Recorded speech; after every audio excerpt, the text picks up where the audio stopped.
Hello friends, मेरा नाम है विशाल और आज की वीडियो काफ़ी इंटरेस्टिंग होने वाली है क्योंकि इस वीडियो में हम बात करेंगे कि समुद्र की गहराई में रहने वाले जीव सरफेस पर क्यों आ रहे हैं। आखिर समुद्र में ऐसी क्या हलचल हो रही है जिससे कि समुद्री जीवों को डर कर बाहर आना पड़ रहा है। क्या ये दुनिया ख़त्म होने के संकेत तो नहीं? आखिर प्रकृति हमें क्या बताना चाहती है? दोस्तों, हमारी पृथ्वी पर लगभग 70% पानी है, जिसमें से 95% वाइल्ड लाइफ केवल समुद्र में ही रहती है। और मज़ेदार बात तो ये है कि हम केवल 5% के बारे में ही जानते हैं, जिसमें आते हैं ये डीप सी क्रिएचर, समुद्र की गहराई में रहने वाले रहस्यमयी जीव। ये हमारी अर्थ के अलग अलग ओशियंस में पाए जाते हैं, जैसे कि इंडियन ओशियन, अटलांटिक ओशियन और पैसिफिक ओशियन। और हैरानी की बात तो यह है कि हमारी पृथ्वी से लगभग 3,84,000 किलोमीटर दूर मून पर केवल 13 लोगों ने ही 300 घंटे तक बिताए, परंतु अर्थ के सबसे गहरे पॉइंट पैसिफिक ओशियन में चैलेंजर डीप पर केवल 3 लोग ही जा पाए हैं और वो केवल 3 घंटे तक ही रुके थे। तो इससे आप अंदाज़ा लगा सकते हैं कि हमने समुद्र को कितना एक्सप्लोर किया है। तो आइए वीडियो को शुरू करते हैं और पता लगाते हैं कि आखिर ये डीप सी क्रिएचर बाहर क्यों आ रहे हैं।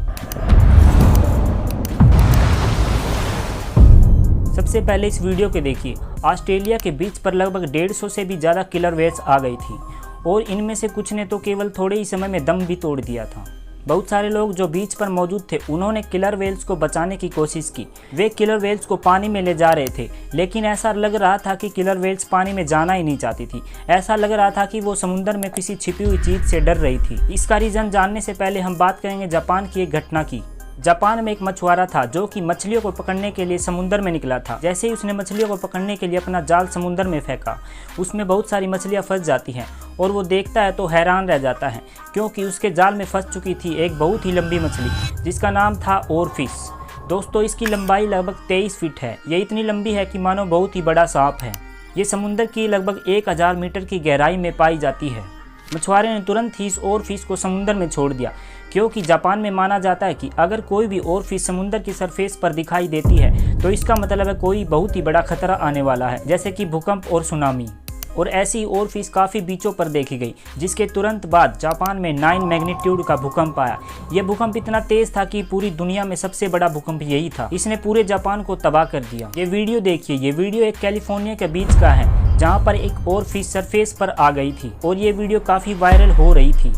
अब आते हैं हम ये सबसे खतरनाक दिखने वाली, जिसका नाम है एंगुलर फिश, जिसे ब्लैक सी डेविल के नाम से भी जाना जाता है। ये एंगुलर फिश समुद्र की सरफेस पर लगभग 100 से 200 साल में केवल 1-2 बार ही दिखाई देती है। ये समुद्र में लगभग 5000 मीटर की गहराई पर पाई जाती है, जहाँ सूरज की रोशनी बिल्कुल भी नहीं आती। एंगुलर फिश के सिर पर एक टॉर्च जैसा एंटीना लगा हुआ है, जिसके अट्रैक्शन से ये अपने शिकार को अट्रैक्ट करती है और उसे अपना फूड बनाती है। और ये एंगुलर फिश 2025 में कैनरी आइसलैंड पर देखी गई थी और ये सरफेस पर आते ही मर चुकी थी।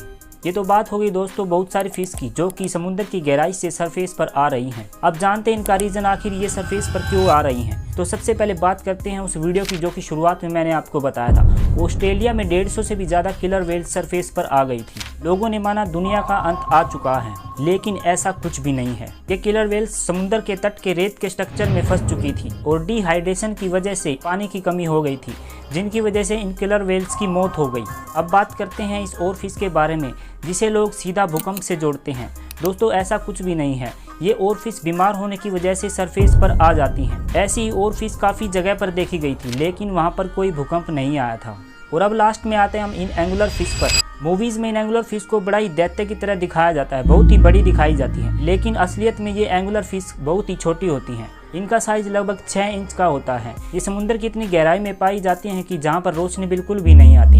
ये गलती से सरफेस पर आ जाती हैं और सूरज की रोशनी से ही इनकी मौत हो गई थी। दोस्तों, माना कि ये मछलियाँ बीमार होने की वजह से कुछ मछलियाँ बाहर आ जाती हैं, लेकिन इनका बाहर आने का सबसे बड़ा कारण हम हैं। जी हाँ दोस्तों, हमारी वजह से ये सब कुछ हो रहा है। पिछले कुछ सालों में समुद्र का तापमान बढ़ता ही जा रहा है due to pollution and global warming. समुद्र में नॉइस पोल्यूशन भी बहुत बढ़ता जा रहा है। आप बोलेंगे कि समुद्र में नॉइस पोल्यूशन कैसे होता है? दोस्तों, जो नेवी के शिप्स होते हैं वे इतनी रेडिएशंस और यूवी रेस वगैरह छोड़ते हैं, जिससे कि समुद्र का इकोसिस्टम सारा बिगड़ जाता है और हमारी अर्थ का सारा कूड़ा कचरा जो कि नदियों और नालों के सहारे पूरे समुद्र में इकट्ठा होता जा रहा है, जिसकी वजह से इनका इकोसिस्टम बिगड़ता जा रहा है और ये सारी मछलियाँ जो कि बहुत ही गहराई में रहती है समुद्र की सरफेस पर आ रही हैं। अगर आपको ऐसी वीडियो पसंद आ रही हो तो दोस्तों चैनल को सब्सक्राइब जरूर कर लेना, ताकि नेक्स्ट वीडियो का नोटिफिकेशन आपको जल्द ही मिल जाए। आज की वीडियो में इतना ही, मिलते हैं किसी नेक्स्ट इंटरेस्टिंग वीडियो में।